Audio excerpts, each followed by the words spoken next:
We did not talk to Colin for years while he was in the facility. We didn't even know where he was. Why my mom would do that to one of our siblings, her own kid. That is like a really dark part of our past. She grew up on one of the most watched reality shows in television history. And for years, she smiled on cue, wore the matching outfits, and played her part in the story America fell in love with. But here is the part nobody prepared for. Hannah Gosselin is an adult now, and she remembers everything. Not the edited version, not the one TLC packaged into feel-good episodes. The actual version, the one that happened after the cameras stopped rolling and the crew went home. What she has said about her mother, her childhood, and what really went on inside that house has left people who watched that show for years completely reconsidering what they thought they knew. The house that functioned like a film set.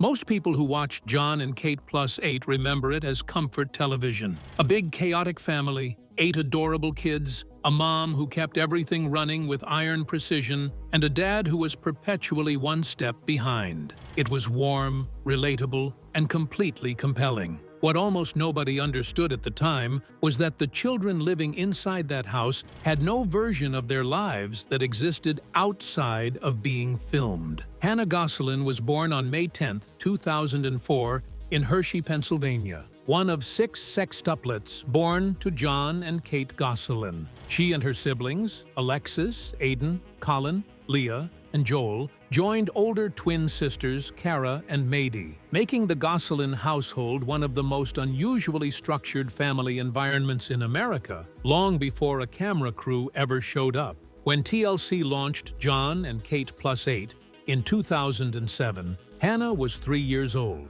She had no context for what normal looked like, because from almost the beginning of her life, normal meant being watched. What the show presented to audiences was a carefully assembled version of family life. Kate's organizational precision was framed as admirable. Jon's easygoing nature was played for laughs. The kids were adorable, the chaos was manageable, and everything, even the difficult moments, resolved within the runtime of an episode. But the mechanics of how that content was produced are worth understanding, because they tell you something important about what daily life actually felt like for the children inside it. Cameras were installed throughout the Gosselin home, not just present during scheduled filming sessions, but embedded in the architecture of the house itself. Breakfast, bedtime, arguments, discipline, chuta, moments of joy, and moments of genuine distress were all captured as a matter of routine. The children grew up understanding, at some level, that their behavior was always potentially on record. There was no guaranteed private moment, no room where the performance could fully stop.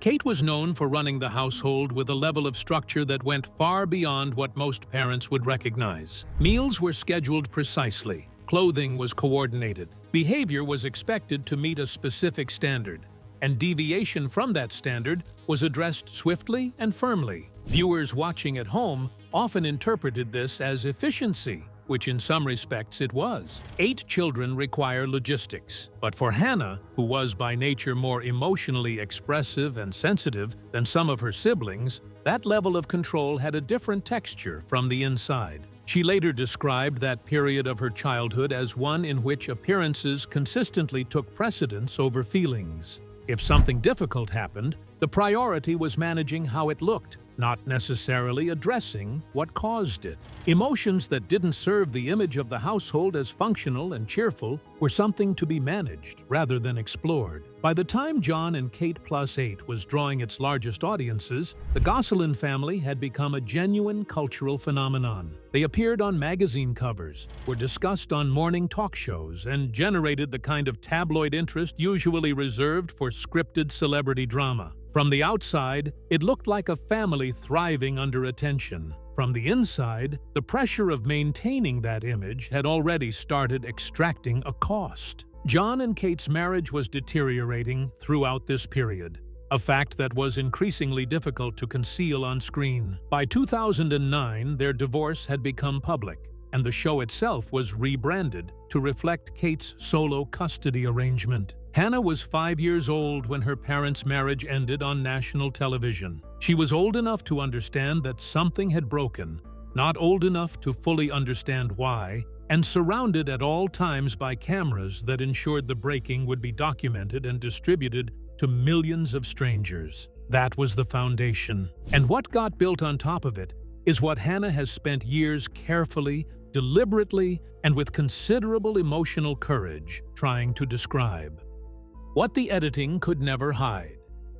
There is a particular cruelty in the way reality television handles children. The format presents itself as unfiltered truth, but it is in practice a highly selective version of events, shaped by producers, editors, and the commercial interests of a network. What gets shown is what serves the story being sold. What gets cut is everything else. For Hannah Gosselin, the gap between what aired and what actually happened inside the Gosselin home is where the most important parts of her childhood exist. Kate Gosselin's parenting style was a central feature of the show from its earliest episodes. She was presented as demanding but devoted, a mother who held everything together through sheer force of will and organizational discipline. Audiences responded to that framing in enormous numbers. There was something satisfying about watching a woman manage impossible circumstances with apparent confidence. But the children living under that management experienced something that the show's warm framing consistently softened. Hannah has described the household environment during those years as one built around compliance. Not just the ordinary compliance that parents reasonably expect from children, but a deeper, more pervasive requirement to suppress individual feeling in favor of collective presentation. Every aspect of daily life, what was worn, when meals happened, how behavior was displayed, was designed to maintain the brand that the family had become. Children who deviated from that standard, whether through emotional outbursts, non-compliance, or simply having needs that didn't fit the schedule, experienced consequences that the cameras rarely lingered on. The most significant and disturbing detail to emerge from Hannah's account of her childhood involves her brother, Colin. Among the 8 Gosselin children, Colin occupied a specific and troubling position inside the household. He was treated differently from his siblings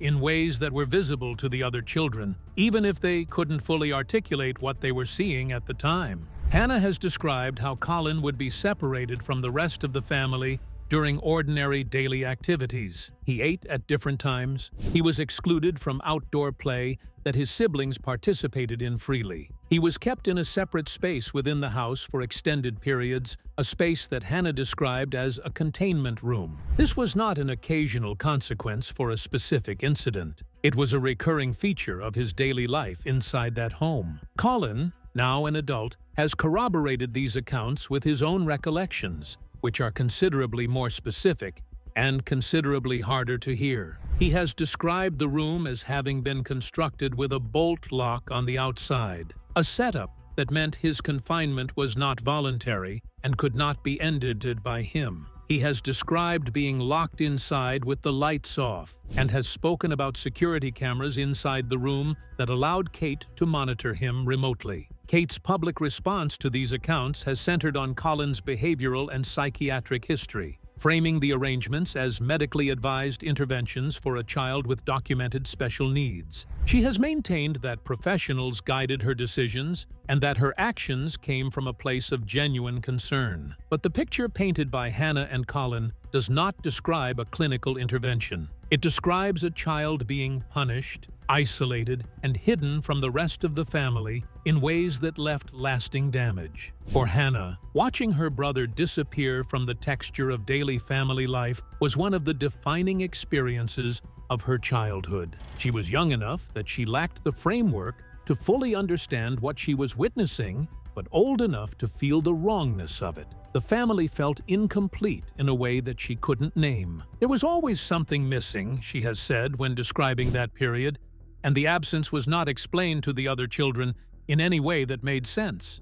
What makes Hannah's account particularly significant is the absence of exaggeration in her telling.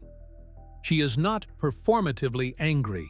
She does not appear to be constructing a narrative designed to damage her mother. She describes what she saw and experienced in language that is measured and specific, which makes it considerably more credible and considerably more difficult to dismiss.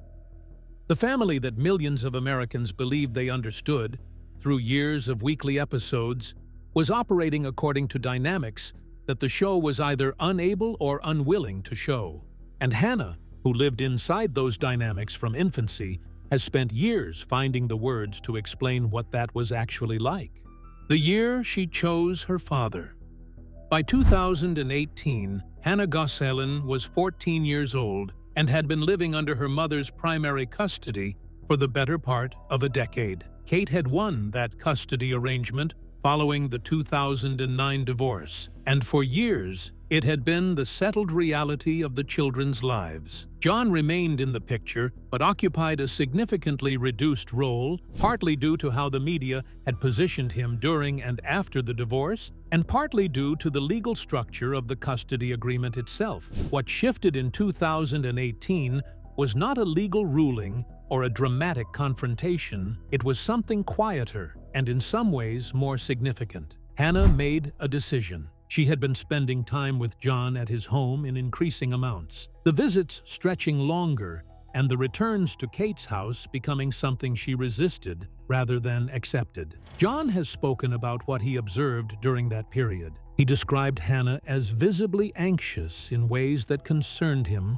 guarded in her behavior and careful in her speech, in a manner that didn't match how a teenager should reasonably move through the world. Over time, as she spent more time in his home, he watched that guardedness begin to ease. Eventually, Hannah told Jon directly that she did not want to go back. Not as a temporary preference, not as a passing phase of adolescent frustration with a parent, but as a genuine statement of where she needed to be. Jon pursued a custody modification, and in 2018, he was granted full custody of Hannah. It was a significant legal outcome given how the original custody arrangement had been structured, and it reflected a court's assessment that Hannah's well-being was better served by the change. Shortly after Hannah's transition, Colin was released from the behavioral facility where Kate had enrolled him at age 12 and joined Jon and Hannah in their father's home. For the first time, 2 of the 8 Gosselin children were living outside Kate's household. For Jon,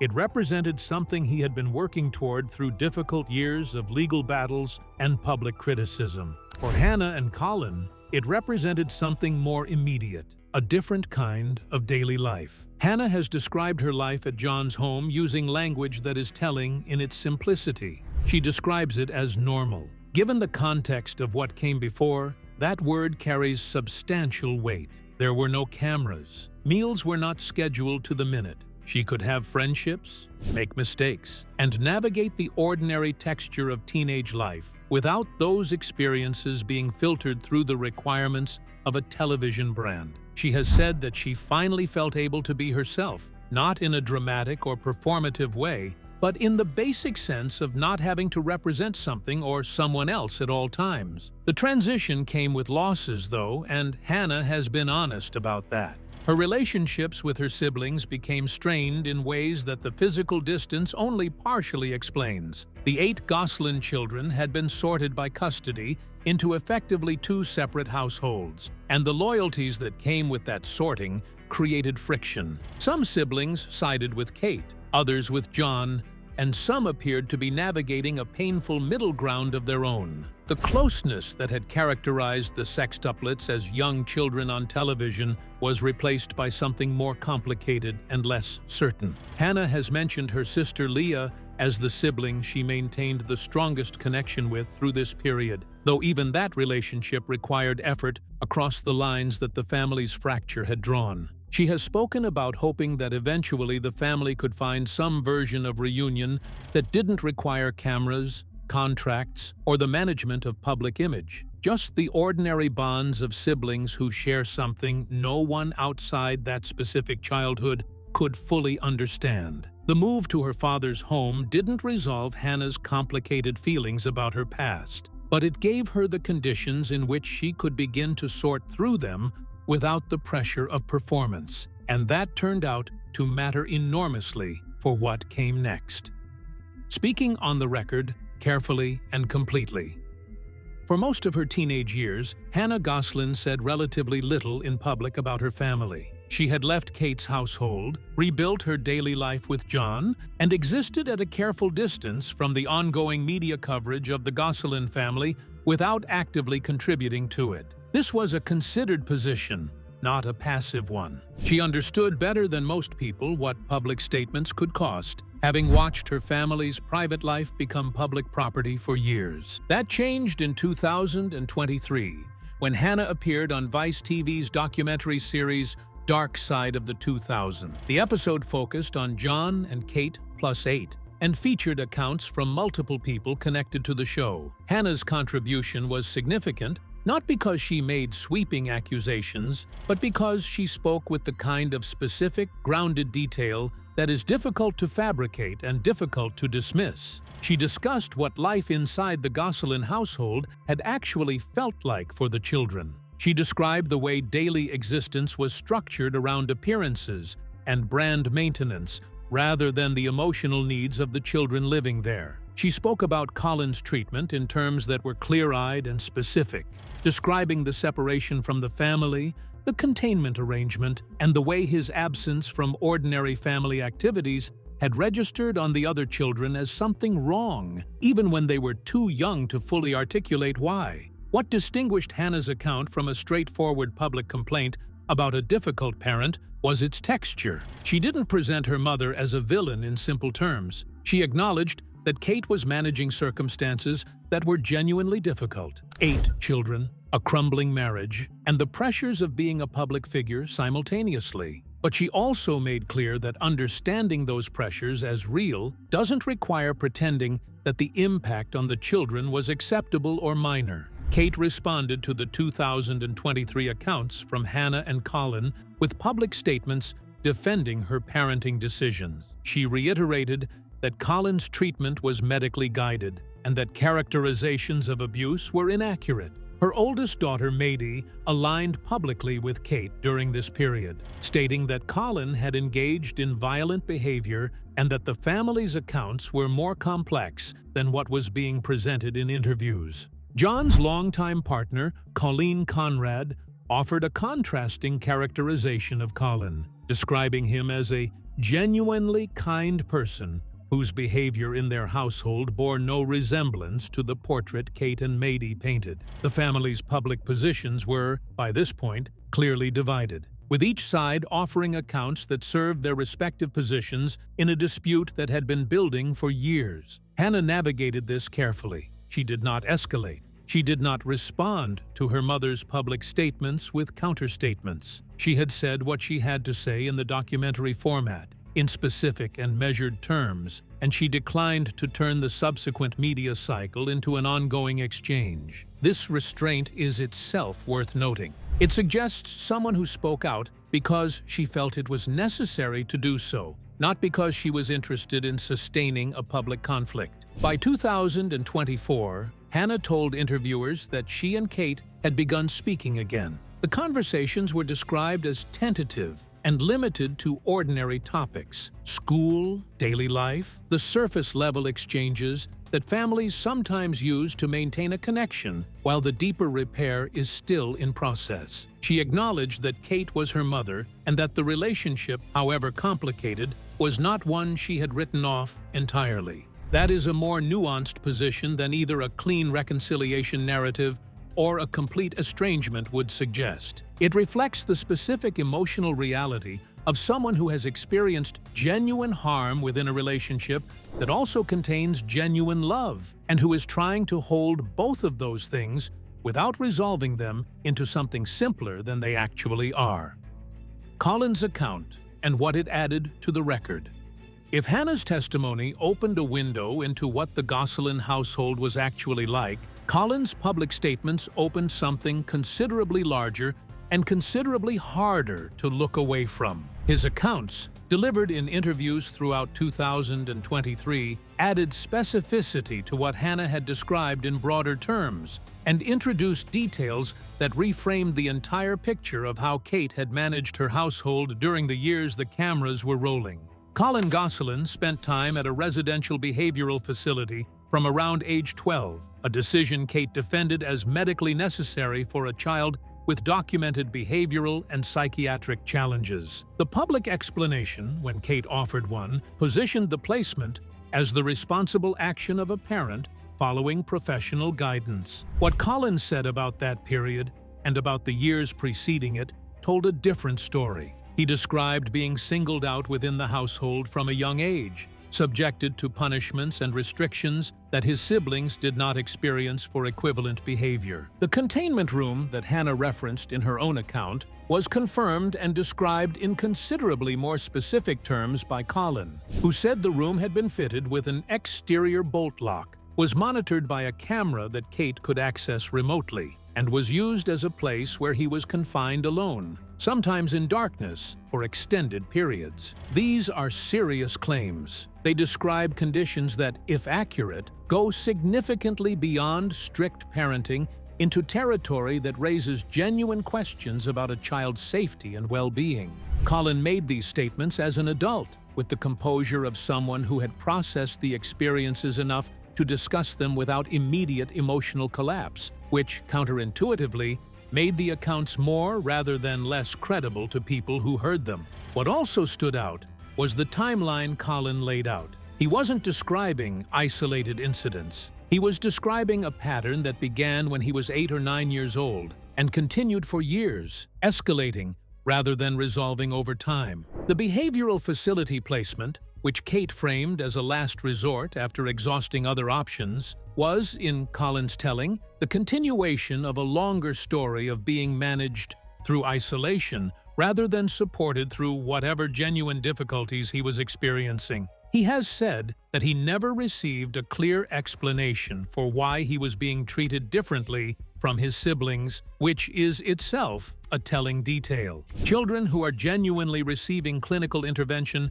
typically have that intervention explained to them in some form. Colin described having none of that. Kate's characterization of Colin as a child with a distorted perception of reality offered in response to his statements is a defense that many observers found difficult to accept at face value, partly because Hannah's independent account corroborated the essential details of what Colin described, and partly because the specific nature of what Colin said, the bolt lock, the camera, the darkness, does not read like the kind of detail that distorted memory typically produces. The public response to Colin's interviews was significant. People who had watched Jon and Kate +8 for years found themselves revisiting the show's footage with a different interpretive frame, looking at moments that had seemed like ordinary family friction, with the awareness that the children on screen were navigating a home environment more difficult than the format had disclosed.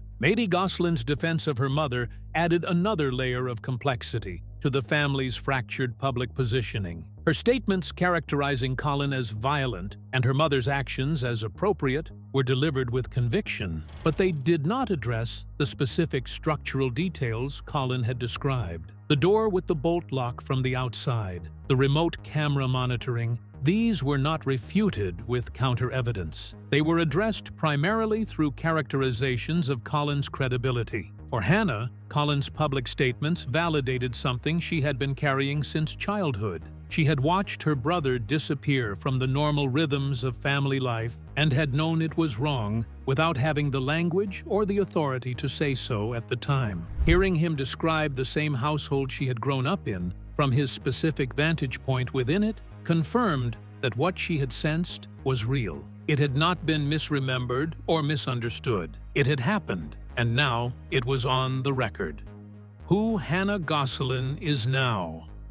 By 2024, Hannah Gosselin was 20 years old and living a life that bore almost no resemblance to the one televised America watched her grow up in. The matching outfits were gone. The camera crews were gone. The meal schedules and brand requirements and constant visibility were gone. In their place was something she had spent years working toward, an ordinary life, built on her own terms, shaped by her own decisions. She graduated from high school in 2023. a milestone she reached while also beginning to establish herself as someone separate from the Gosselin family narrative that had defined public perception of her since birth. She launched a skincare brand called Gosselin Girl Beauty, a venture that used her recognizable last name while being entirely her own creation. She began a relationship with Lennon Johnson Jr., and she and Jon appeared together publicly in ways that showed a father-daughter dynamic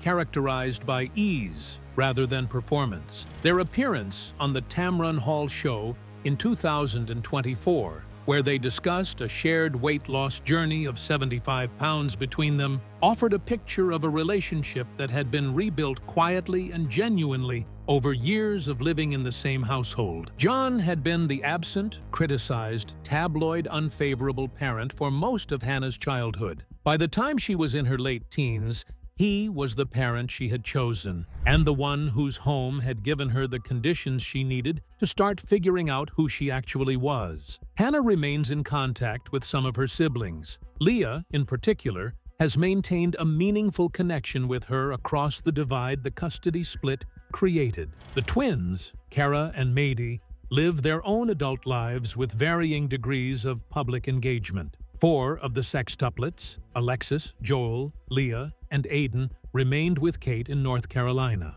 The Gosselin family in 2024 is 8 adults spread across different households and different relationships with a shared past that none of them can fully escape, and all of them are navigating in their own way. Hannah's relationship with Kate remains in a state of cautious, tentative contact. She has not disowned her mother. She has not performed a reconciliation. She is, by her own description, in an ongoing and unresolved process of figuring out how to hold a complicated relationship with someone who caused her real harm and who is also her mother. That is not a simple position to occupy, and it is not one that resolves neatly into the kind of conclusion that satisfying narratives typically require. What makes it even more layered is that Hannah has never suggested her mother felt nothing for her children. The harm and the love appear to have coexisted inside the same household, which is perhaps the most difficult kind of childhood to make sense of as an adult because it doesn't allow for clean conclusions. You can't simply decide the person was a monster and move on. You have to hold the contradiction,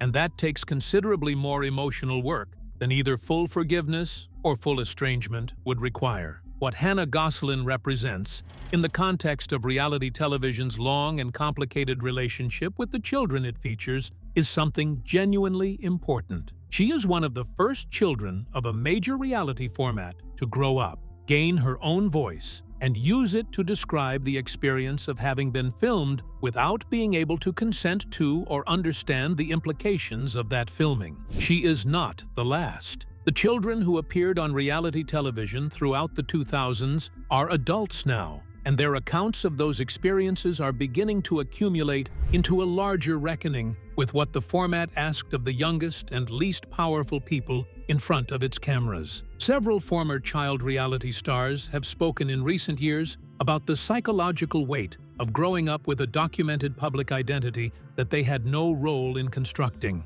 Hannah's story sits within that emerging conversation, and her willingness to speak specifically and honestly about her own experience adds something to the record that generalized criticism of the format cannot. Hannah didn't ask to be on television. She didn't ask to be a brand, a ratings draw, or a component of someone else's public image. She was born into it, survived it, and eventually walked away from the parts of it she could leave behind. What she carried with her and what she's chosen to say about it is her own. If a child can spend years being filmed inside a home and still have her most important experiences go completely unseen, what does that say about how much reality television ever actually showed us? And if Hannah is still carefully rebuilding a relationship with the mother she publicly spoke out against, does that mean forgiveness and truth can exist in the same place at the same time? Or does one always cost the other something? If you enjoyed this video, be sure to like and subscribe to our channel.